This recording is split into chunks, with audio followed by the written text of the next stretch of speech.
much. I didn't hear any of that because I was having my mic done, so Clued could introduce me in any way, shape or form, and I'd have no idea, which I'm not sure whether that's a good thing or a bad thing.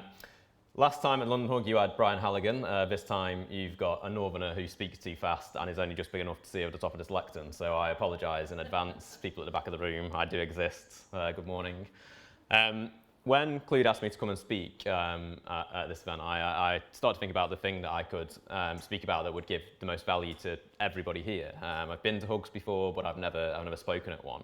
And it normally, there's a mixture of people in the room. There's technology side, there's people from HubSpot, there's agency side, and there's end user clients or people who are interested in HubSpot.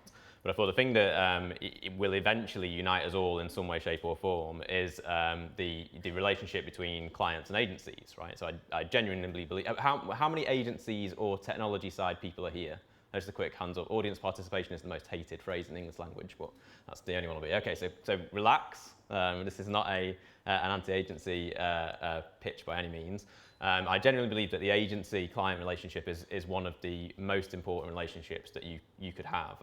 It is a relationship that can really impact your bottom line as a marketer. If you're in marketing or a salesperson, it can make your career fly if you get a good one.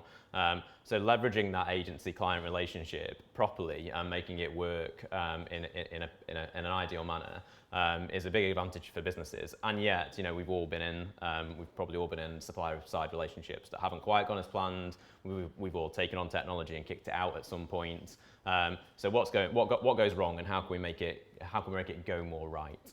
So that's the title, but really the topic is agency-client relationships in general. And sort of think of it as if you watch Channel 4's The Secret Life of the Zoo, think of this as The Secret Life of the Zoo, but for agencies. And using The Secret Life of the Zoo means I can put animals in a presentation, which is never a bad thing, as we've already seen from Adam's presentation. If you don't watch The Secret Life of the Zoo, by the way, there's no need by the time you finish the presentation. Right? It's all here. It's all here. So a bit of background of why I think I'm qualified to speak on this. I think I heard Clued say something about this. So I recently left an agency as head of digital. So I'd been there 6.5 years. Very recently, in fact, at the end of August, I left that agency. When I started, that agency were a local regional agency who were doing things like outsourcing SEO to another agency because they didn't have in-house expertise. And over the last 6.5 years, we've changed how that agency works. To the point where it's now a HubSpot Platinum agency. It's set up as a much more successful, significant business, ready to sort of kick on and grow further. And my remit over that time has changed from things like building the SEO function to being the salesperson to making sure that our clients were happy. As head of digital, the job role is basically do anything that the agency needs in a lot of ways. So across the sort of agency client piece, I've seen it all. Nowadays, I sort of straddle both sides. While I was at the agency, by the way, also my partner was a client of the agency. So not only did I see it from the client side, I then got home and got told what it was really like to be a client of the agency. So I saw it from that side too. Nowadays, I do copywriting and consulting for agencies, for their clients, direct to businesses, which means typically I spend my time on that sort of thing as a freelancer. As I said, I've covered this already, really. If you've had a bad agency client experience, let's use this to sort of look at some ways to make sure that never happens again. If you've got a good client-agency relationship, great. Let's do some things to make sure that we can leverage that further and improve it even more. So before we go into sort of looking at how we can improve things, how we can make things better, just want to spend a couple of minutes exploring what can go wrong in an agency-client relationship. And if you've had one that hasn't gone 100% right, these might not be the problems that you experienced, but these two things are sort of common scenarios where nobody's done anything particularly wrong, but the client-agency relationship, for whatever reason, just hasn't quite worked out. And these are two ways that can happen. So when an agency starts to engage with clients, the agency will have an ideal fit. They'll have a target market that they want to work with. And if you work with HubSpot, you may well have a buyer persona that you have as a client-side business. And there's nothing wrong with that. There's nothing nefarious. Defining the clients that you want to work with is good practice, whether you are an agency or a business. And so at the start of the relationship, the agency will want to know everything about you and will want to try to make sure that you're a good fit and they can deliver for you, and they're going to make sure that they hit your sales goals. The problem comes when we're all in business. We're all in it to make money, whether we're an agency or a business outside of an agency. So the problem comes when somebody who's a close friend of the agency approaches the agency and said, "Oh, I'd really like to do business with you," or somebody with a large budget approaches the agency and said, "I'd really like to do business with you." And then all of a sudden it's very tempting for the agency to engage with that client, even if they're not an ideal fit. And again, to come back to the whole idea around buyer personas, they're a guide. They're a guide to who we work really well with or who you work really well with. But it's okay to depart from that as long as you're sure you can deliver. Sometimes from the agency side of things, it can be tempting to depart from it, and maybe it's not as easy to deliver what the client wants if the fit isn't there with the agency. Equally, client side, I'm sure you would all love to, when you're hiring an agency, to see 8 agencies in an 8-week tender process. But unless you're in government or healthcare, that's probably not really realistic when your day-to-day life is trying to make your marketing sing and get everything done and get the PR release out and publish 5 blogs. So you end up going with the agency that you know, or an agency that somebody's recommended, or the agency with the best reviews. And maybe, if we'd had those 8 weeks and 8 agency tender process, you could have found somebody that fitted better. So that's just 2 examples of how you sort of end up in this scenario where you want apples, the agency's offering oranges. There's nothing wrong with either business, it's just not a particularly good fit. And I've been very careful to avoid using this word so far, but what we're sort of talking about here, rather than being bad, is the idea of suitability, right? So I genuinely believe there are very few bad agencies out there, because bad agencies just do not exist for very long. If you are a bad agency, there is too much noise around how bad you are for you to stay in business for a long time. And if you do stay in business, you just stay in business to exist. You don't really go out and push on and grow more and more during your time as an agency. So the topic that we're really talking about, I think it is probably better termed suitable versus unsuitable, finding the best fit agency for you as a client, as an agency, finding clients that you can deliver for time and time again productively, which is obviously going to have great results for you as an agency. Having said that, just to obfuscate things even more, if you are an agency and the client terms you unsuitable, clients will not refer to you as unsuitable. They will refer to you as bad. In their conversations with connections, with people that they talk to, you will be termed a bad agency that did not produce results. So there's something in this for the agencies in the room or the technology providers. There's something in this to focus on the suitability, the fit of the clients you go out and acquire. So that's the intro. That's how these things can happen. Again, with no fault on either side, but that's how these things can sometimes happen with relations between clients and agencies. Back to the important stuff, the secret life of the zoo. The way to do this, I'm going to do this from this point forwards, is just explore 3 things that I think would improve agency-client relationships that could happen sort of during the pre-sales bit or during early engagements between agencies and clients. And again, these come mainly from my time as head of digital of seeing how we improved client interactions over time, things that we did right, things that we did wrong, things that helped us basically during my time doing that. So problem number 1, no one talks about who's going to move the snake. So this refers to an episode of The Secret Life of the Zoo where some wise person who probably had nothing to do with the animals and was based in an office far away from that decided that what they were going to do was take the 12-foot long reticulated python out of its perfectly good cage and give it a health check. This is an animal that is described on the zoo's website as man-eating and the most dangerous animal in the zoo, right? So great idea by somebody up there, and at this point during the episode of The Secret Life of the Zoo, I'm starting to think this is only going one way. We're about to watch a very dark and grim episode of The Secret Life of the Zoo, which is completely unexpected. We're heading towards this sort of territory. And just to help sort of signpost what's going on in this scenario, I've annotated that picture for you just to give you a bit more information on the various roles that are at play in this. So after the shock of the fact that this snake is out of its cage and is being held down by some individuals who are questioning why they chose their particular path in life, the logical part of my mind starts to ask questions like, when they were interviewed, did anyone tell these people that this is what they would be doing? You know, are they qualified? Like, do you go to school to learn how to wrestle a reticulated python that's 12 foot long and is described as man-eating? Are they aware that if they get this wrong, there's some serious consequences for, I'm actually not sure which end the head is anymore. When I did this, I thought it was that end, but now I'm not so sure. So when they started to do this, were they aware of the consequences if they let go of this python? And if you haven't spotted this massive metaphor coming, what we're actually talking about here is not the reticulated python. What we're talking about here is your marketing and the people that you're handing it over to when you hire an agency. As with probably most things in business, I genuinely think that one of the things that goes wrong between client and agency relations is a people thing. It's not enough of the right people involved, or it's the right people not spending enough time on the project. It's a gap between getting an agency really into you as a client, or vice versa, whichever sort of side you want to put it on. If you've ever listened to a pitch by an agency, or you've been in an agency pitch, you might have heard some of these, and I certainly have said some of these in pitches to clients. You know, these are common agency ways of talking, and they're all perfectly good ways of representing agencies. They're all perfectly accurate. But our senior designer has an insert award here. Doesn't matter if that senior designer's job is to manage the design team. If that senior designer is not going to be doing the design work, then that statement is meaningless. And you can go down that and sort of tick them all off as if that person isn't involved, or if that pod isn't any good, then those statements can ultimately be meaningless unless you've got the right people involved.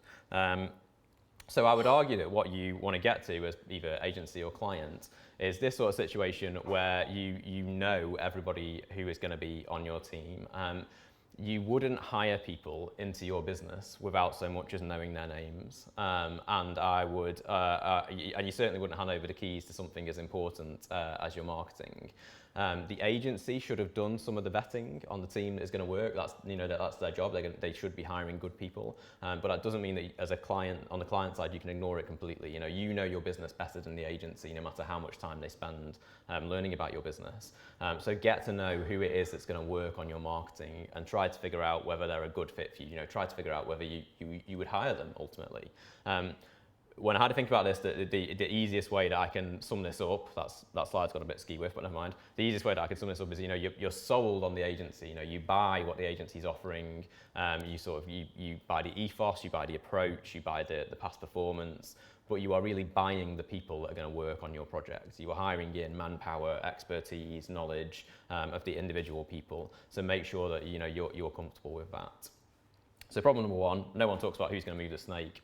Some practical things to do to sort of help this. Discuss exactly who's going to work on your project. We've talked about that, their experience and their expertise. Talk with the agency around why the agency think they're suitable. That's a good way of getting the agency to sort of say, okay, we really think this account manager is going to work well because they've worked with a pharma business before. A couple of points on availability. If you go out and you hire people because they are available, you will get bad hires, and I can tell you that from experience of having done that. If the agency is putting people in place because they have availability within the agency, again, that's a way of maybe not getting the best fit available. It should be somebody who is particularly well qualified, or particularly has the expertise to deliver for what it is that you're after as a client. A different way of using availability, talk about what access you'll have to those key people. So that senior designer, are you actually going to be able to talk to them on a regular basis? Talk with the agency about how that will work. Will it all be through an account manager? Is that what you want, or would you like more direct access? Obviously accepting that you're not going to have a direct line to people like the head of design on a regular basis. Agencies in the room. Your people are your business. You've hired these great people. Where's the negative in this? Get them in front of clients more often. Get them involved with the people that you work with. Show them the great expertise that you've hired in. Okay, problem number 2. Counting small insects is difficult. Not sure what that slide's doing there. That's a small insect. Counting small insects is difficult. So this refers to a thing that happens. I know what slide should have been there. So every year at Chester Zoo, and this is covered on The Secret Life of the Zoo, there's a fantastic piece of PR where Chester Zoo published that they're doing a stock check of animals, and there's 11,000 animals at the zoo. And every year it gets picked up by the BBC and the Guardian and national newspapers, and it gets splashed around everywhere that Chester Zoo are doing their stock take. with pictures of zookeepers with clipboards trying to count various animals, right? So you can imagine if you've got 2 tigers, it's quite easy, right? And if there is only 1 tiger, then somebody should have noticed that a long time ago. If you are counting the butterfly house or the bug house, it's a bit more difficult. And there is a point where the counting seems to get a little bit loose at the point where you're trying to sort of add up all of the butterflies and the mantises that are around in the insect house. And this is a sort of similar situation, I would say, to agency reports and the reports that are put in front of clients, right? So if you are an agency or you work for an agency currently or use HubSpot dashboards, you might have something like this. Maybe it's in Clipfolio or it's in Databox or it's in Google Data Studio or whatever it is that you use internally or with your agency. You've probably got a report that looks something like this and can be investigated. We did a lot of work in the agency I worked with on these reports, and we produced what we thought was, this is just one that I've grabbed, but we produced one that we thought gave clients everything that they wanted to see at a glance. Something that they could load up in the morning and they could check their key figures and be happy with their marketing. Having now reflected on that and done the work and talked to clients, I would say that dashboards like this that aren't actually used on a day-to-day basis, as in you're going in to investigate to find the answer to a question, they're borderline meaningless, and they don't provide, they don't fulfill the purpose for which people think they have been created for. And I've got some data to support that as well. The flip side of this, by the way, these are really useful if you've got a question. So if you're going after a specific question and you want the answer to how much traffic comes from Facebook or something even more complex than that, these are great. But if you just want something that summarizes performance, I would argue that these aren't that great. And the reason why I would say that is we went out to clients after having done the work to develop these and get these very sophisticated dashboards ready. And we asked clients a load of questions, but the only one we needed to ask was, how often do you look at your dashboard? And 80% said never or almost never, because they weren't providing anything of use. They weren't providing the answers that clients actually wanted to see. So in this scenario, I think there's a better way of doing it. I think there's a better way than the complicated mix of figures that we think are important. Find 1 to 4 things that you really care about as a client. Make sure your agency know what those 1 to 4 things are, dashboard them, and discuss them every week. Right? So by dashboard them, it could be literally on an A board behind your office desk, and update it every morning when you come in. Or it could use something more significant like Clipfolio. But just pick the 1 to 4 things that you really want to see improved. Think about why you went after the agency in the first place. Think about those 1 to 4 metrics that you really want to see, put them on a dashboard, and then just only discuss those. I would argue that one of those 4 things needs to be sales, either revenue or volume. Now, if you are a marketer who at the moment is not judged on sales and revenue, I wouldn't necessarily go to your boss and say, please give me another target. I'm really interested in being judged on sales and revenue. But at some point, probably during your career, you are going to be judged as a marketer on sales and revenue. The 2 are getting closer and closer. HubSpot have brought them closer and closer. It's probably likely that at some point you'll be looked at in terms of the revenue that you generate as a marketer. It's no bad thing to start personally yourself looking at how you think your activities have an impact on the end sales that your business is generating.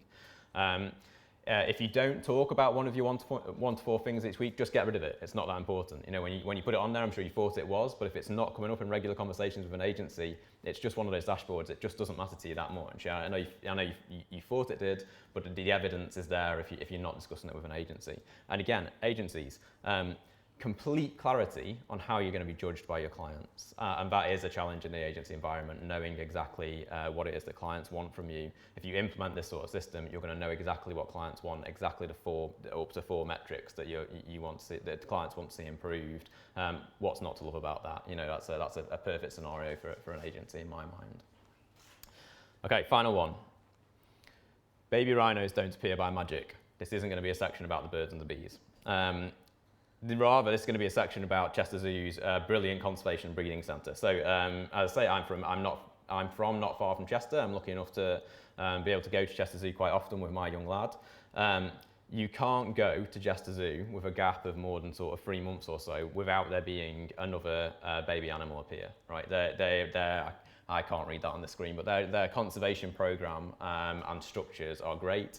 It's an inter-zoo thing, so it's all done with linked zoos in Europe to try to protect endangered species and put some good back into the environment rather than the negatives that we've all heard about over the last few years. In particular, the baby rhinos have been great over the last few years. At the moment, I think there's 2 there, but they have successfully bred several endangered rhinos, and then they've gone out to other zoos throughout Europe, and the plan is to take some back into the wild as well. So the conservation program is excellent. The reason why it's excellent, and that bit talks about it in a bit more detail, is it's structured. It's a process, there's a plan, there's inter-zoo dependability, there's trained experts who are on it, and they all follow this structure of getting these endangered animals populations up, and they follow it again and again and again.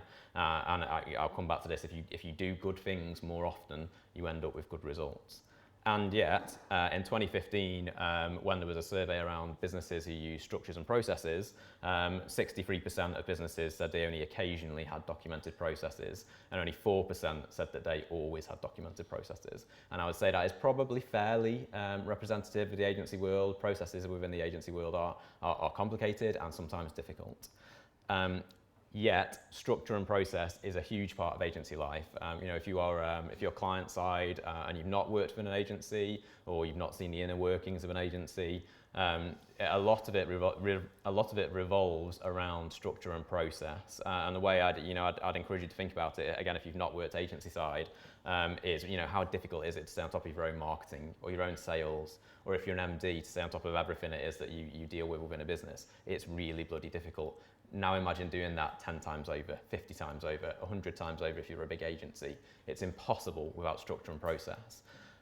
Instead, if you don't have that as an agency, then you're adding to this almost instead of taking it away from clients. Marketing is a chaotic discipline. By its very nature, there is lots to do. There's lots of ideas. It's creative. It's based on spark and ingenuity. Agencies provide order to that chaos. They should provide structure and give you a basis to succeed and to launch your marketing forwards. So problem 3, baby rhinos don't appear by magic. Start to ask questions about agencies that you look at or about your current agency around how work's organised. So are they agile? Did you use something like Asana? How do they manage projects? Do they have somebody dedicated to it? How is the agency going to organise all the work that runs through the agency? How is it going to prioritise? How is your work going to make it to the top of the pile and be done on a certain time scale? What's your process for onboarding as a client is a good starting point. So did the agency have a process? The agency might not know these off the top of the head. That's fine. You might need to go away and think about it or bring back a document. That's absolutely fine. I wouldn't expect any agencies to, but at least by asking the question, you've both started to think around what that process could be. Describe your ideal scenario to the agency, tell them where you want to be, and then ask for the sort of route map, right? What are we going to do first, second, third, fourth, fifth? What's my rough plan? We don't need to necessarily stick to it. Gantt charts are dead, as we all know. But what is the rough plan that we're going to follow over the next sort of 12 months? Agencies, now's the time to do this if you haven't already. Process and structure will really help your business to fly. Imagine if everything that you did was all documented and new people who came into the team could just follow it straight away. Maybe it already is, but if you could get new people into the team doing it again and again and again, new clients just follow it, an established structure and process, fantastic. You're gonna fly and grow like anything, and agencies that grow really well have got this nailed. So just in brief summary, the 3 that we've looked at before I finish. No one talks about who's going to move the snake. Get to know your agency team as if they are employees, because that is essentially what they are. The people that work for the agency are the people who are going to be doing the work on your marketing. Don't leave it to chance that they're going to be suitable to do the work that you want them to do. Counting small insights is difficult. If every metric is important, then no metric is important. Just pick a very limited number of metrics that you want an agency to focus on and accept that they're the ones that they're going to work towards. And again, that will make the relationship nice and clear for everybody. And baby rhinos don't appear by magic. Doing good things more often needs process and structure. It's impossible without it. Anybody who does good things, athletes, successful business people, structures and process are the backbone to it, and they're especially the backbone to agency life. If you want a bit more on that, while I was prepping this, I came across a great blog from Clwyd on his White Hat SEO website. If you just search for White Hat SEO, how to hire a digital marketing agency, there's lots more on this from Clwyd with his research of what's involved and what needs to be. Really great read, would really recommend it. I'll be around until late today. I'm staying for Chloe's talk, and I'll be around after that. So any more questions while I'm here, feel free. If not, those are my contact details. Thank you very much.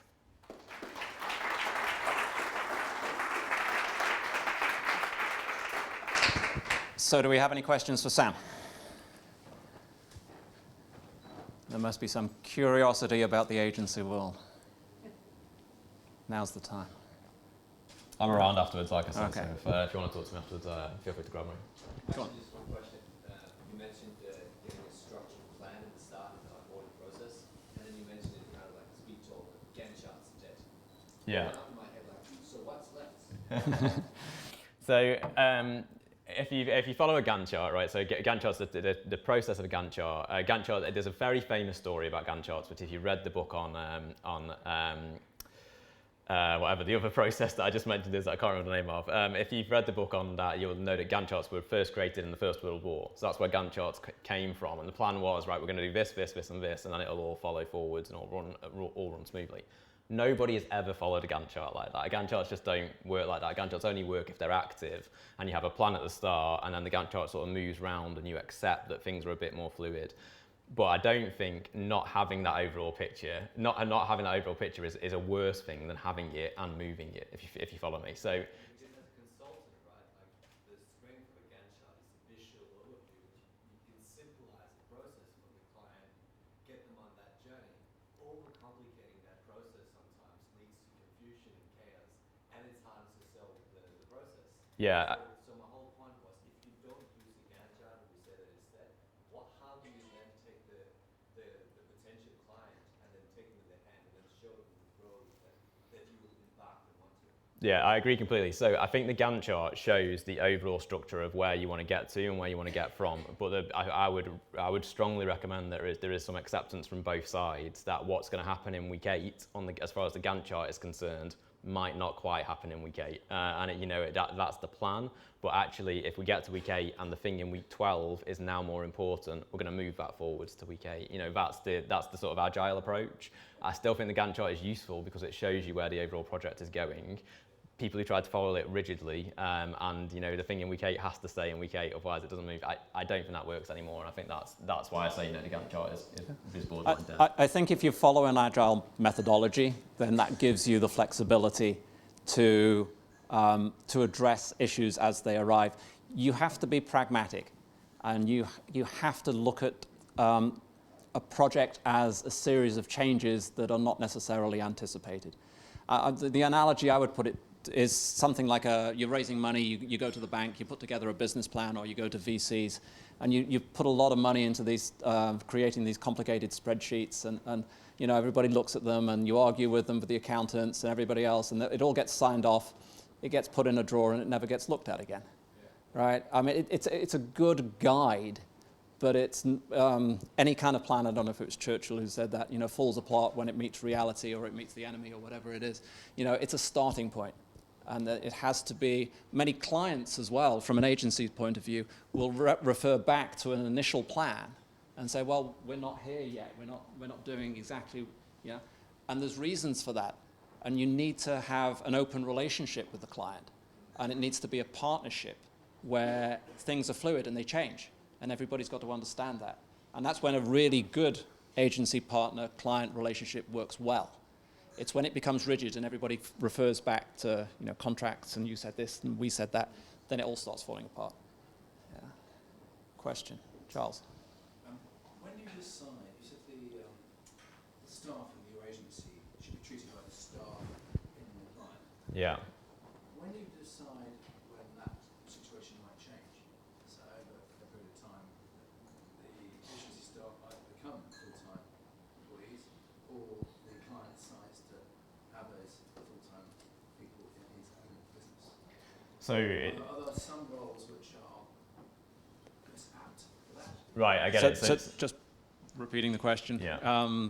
At what point is that transition essentially dealing with employees who might morph from either being an employee to being So instead of vice hiring an versa. agency, you Yeah. might go out and hire for that role within your business. Yeah, okay, so that is a difficult one. Yeah, I think it's when you've got to the point where you can see that person generating enough sort of, you don't want to look at every employee like this, I imagine, but it's when you can see that person making as much of an impact on your business if they're in the business full time, rather than paying for them through an agency. But a good agency too will probably have that conversation with you. You know, I mean, we've had conversations at my past agency with plenty of people around, look, if we've done a really good job, you might not need us in 12, 18 months plus time. You know, you might be all set up and running and going with HubSpot. That's great. You know, we've done our job, you're successful, you like us, wonderful. But at that point, you might need to hire a marketing exec, or you might need to hire, a HubSpot expert to sit within the business. So it's difficult to put an actual figure on it, but it's a good thing to be aware of. Yeah, definitely, it's something that I think does happen regularly, especially with a HubSpot type project. Yeah, it's interesting. It's one of the things that we plan for